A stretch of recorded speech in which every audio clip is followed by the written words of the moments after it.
कहते हैं जो मुसीबत में काम आए वो भगवान से कम नहीं है।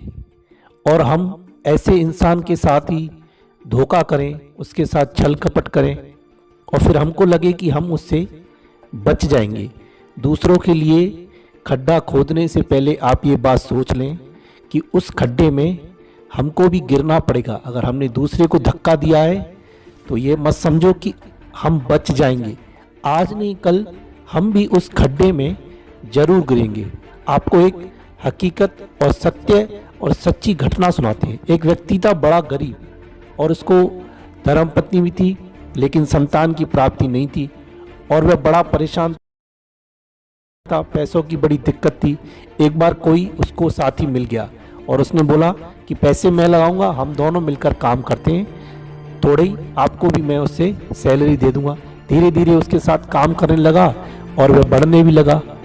एक बार उसके दोस्त ने बोला कि मेरे को तार आया है, हम बम्बई चलते हैं, वहाँ से मुझे पैसे लेने, तुम भी मेरे साथ चलो। तो उसने बोला ठीक है चलो। एक दिन रहे वहाँ पर, दूसरे दिन जहाँ से पैसे लेने थे वहाँ से पैसे लिए।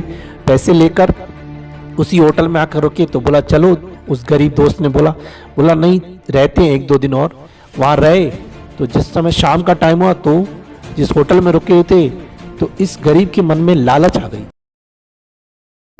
जो पैसे लेके आया था, पैसों की रकम ज़्यादा थी, 5 लाख रुपए थे। उसके मन में आया कि मैं इसको मार दूं और ये सारे पैसे मेरे हो जाएंगे। ऐसा ही किया, वह गया बाजार में, बाजार से जहर लेके आया और रात को दूध में मिलाकर उसको पिला दिया। चुपचाप कार करवाई किराए की और होटल वाले को बोला ये बीमार है, मैं इसको दिखा के आता हूँ। उसको बैठाया कार में और समुद्र के किनारे ले जाकर कार वाले को रवाना किया पैसे देकर, और समुद्र के किनारे इसको, समुद्र में जाकर इसको फेंक दिया। घूम फिर के वापस अपने गांव में आ गया। उसके परिवार वाले आए, बोला हमारा बंदा नहीं आया, हमारा जो साथी था वो आया नहीं है, कहाँ है वो? तो उसने बोला कि तुम जाओ, मैं 2-3 दिन में वापस लौट कर आऊँगा, मुझे कुछ काम है, तुम निकल जाओ। तो मैं तो आ गया, वो आएगा। ऐसा कहकर वह मज़े से रहने लगा। धीरे धीरे उसका व्यापार बढ़ने लगा। 8-10 दिन हुए तो उनके परिवार वालों को चिंता हुई कि अभी तक क्यों नहीं आया। तो पता किया तो कुछ पता ही नहीं। तो वह समझ गए कि यह कहीं चला गया या इसकी मृत्यु हो गई है। बहुत दुख हुआ, वह लौट के नहीं आया। और ये मज़े से इसकी बंसी बजने लगी, चैन रूपी बंसी बजने लगी और ये खुश रहने लगा। धोखा दिया पर ये अंदर अंदर से खुश था। और समय अपनी गति से चलता गया। इसके घर में भगवान की दया से पुत्र की प्राप्ति भी हो गई। अब तो ये खुश होने लगा। धीरे धीरे अपने पुत्र को पढ़ाया लिखाया, बड़ा हुआ तो पुत्र ने कहा कि मैं बाहर जाऊँगा पढ़ने के लिए। पिताजी ने उसको बाहर लंदन में पढ़ने के लिए भेज दिया। पढ़ने के लिए भेजा, लौट कर आया तो शादी करने के लिए रिश्ते आने लगे, बड़े बड़े घरों से रिश्ते आने लगे। पिताजी भी इसका खुश था। एक घर में इसका रिश्ता तय कर दिया। 2-3 दिन के बाद इसके बेटे की तबीयत खराब हो गई, बुखार होने लगा। बुखार हुआ, बुखार इतना 102, डॉक्टरों को दिखाया, दवाई दी, कुछ दिन में ठीक हुआ। लेकिन फिर 2-3 दिन के बाद बुखार हो गया। फिर डॉक्टर दिखाया पर अब तो बुखार बढ़ने लगा, 102, 104, 105 तक बुखार चल गया। डॉक्टर ने बोला इसको बड़ी बीमारी हो गई है, हमारे बस की बात नहीं है, आप इसका इलाज कहीं और कराओ।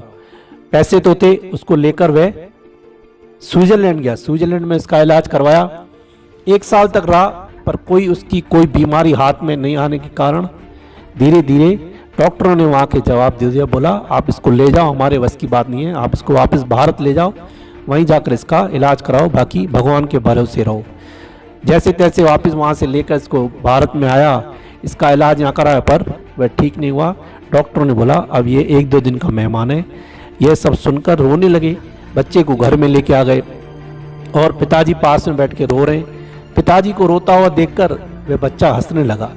बच्चे को हंसता हुआ देखकर पिताजी समझ गए कि बुखार इसके दिमाग में चढ़ गया है, अब ये पागलों की तरह हंस रहा है। तो पिताजी ने बोला क्या हुआ, आपको क्या लग रहा है, तुम ठीक हो रहे हो, तुम इसलिए खुश हो रहे हो? बोला नहीं, तुम मुझे ठीक से गौर से देखो कि मैं कौन हूँ। बोला देखना क्या है, तुम मेरे पुत्र हो, तुमको क्या देखना चाहिए? नहीं, तुम ठीक से देखो कि तुम्हें क्या, मेरे अंदर क्या नजर आता है मेरे चेहरे में। तो बोला मुझे बस ये पता है कि तुम मेरे पुत्र हो और तुम्हारी हालत ख़राब है, मरने वाले हो। डॉक्टर ने बोला नहीं, और गौर से देखो। लेकिन वह समझ गया पिताजी कि ये अब पागलों जैसी बातें कर रहा है। फिर उसने हंसते हंसते बच्चे ने बोला मैं वही हिस्सेदार हूँ जिसको मैंने तुम पर काम पर लगाया था और तुम्हारे साथ मैं बम्बई चला था जहाँ तुमने मुझे जहर देकर मार दिया। यह सुनकर उसके कान खड़े हो गए। आंखें उसकी जो रो रही थी वो चुप हो गई, फटी की फटी रह गई। उस बच्चे ने बोला कि मेरा जो हिसाब था पाई पाई का वो मेरा पूरा हो गया है, बाकी के 10-12 हज़ार रुपये बचे, वो जब क्रियाक्रम होगा उसमें वो मेरे लग जाएंगे और अब मैं अपनी यात्रा पर चलता हूँ। इतना कहने के बाद उसकी मृत्यु हो गई और जो ये पिता बेटा था जोर जोर से रोने लगा। बड़ा दुख हुआ। जैसे तैसे उसकी अंत्येष्टि क्रिया कराई, उसका सब कुछ क्रियाक्रम करा के वापस घर नहीं आया। वहीं से वह जंगल की ओर निकल गया। बुरे कर्मों का फल, बुरे पाप का फल भोगना पड़ता है। कैसे भोगना पड़ता है? देखो, थोड़े से जिसने मदद की, जिसने साथ दिया, उसको ही उस इंसान ने, भगवान ने मुसीबत के टाइम उसको भेजा था, पर इसने क्या किया? उसको ही मार दिया। परिणाम क्या हुआ? कुछ टाइम सुख से रहा, लेकिन यह है सच्ची और हकीकत की घटना। हमारे साथ भी ऐसा ही होता है। हम सोचते हैं कि किसी के साथ छल करेंगे, कपट करेंगे, धोखा करेंगे तो हम बच जाएंगे। ऐसा नहीं है। जब भगवान राम ने बाली को छुप के तीर मारा था तो वही फिर द्वापर में बाली ही शिकारी होके आया और भगवान को आकर तीर मारा। अब आप सोच सकते हो कि जब भगवान ही नहीं बच पा रहा है तो हम तुम कौन से खेत की मूली हैं। इसलिए अपने कर्म को बड़ी सावधानी से करो। ऐसा हम तो सोचते हैं कि हमारे द्वारा कोई कुछ किया हुआ होता है, वही लौट कर आता है। इसलिए अपने आप को अच्छे से रखो, सावधान रहो। कहीं ऐसा ना हो कि हमारे साथ भी कोई बड़ी घटना घट जाए और फिर हम रोते रहें।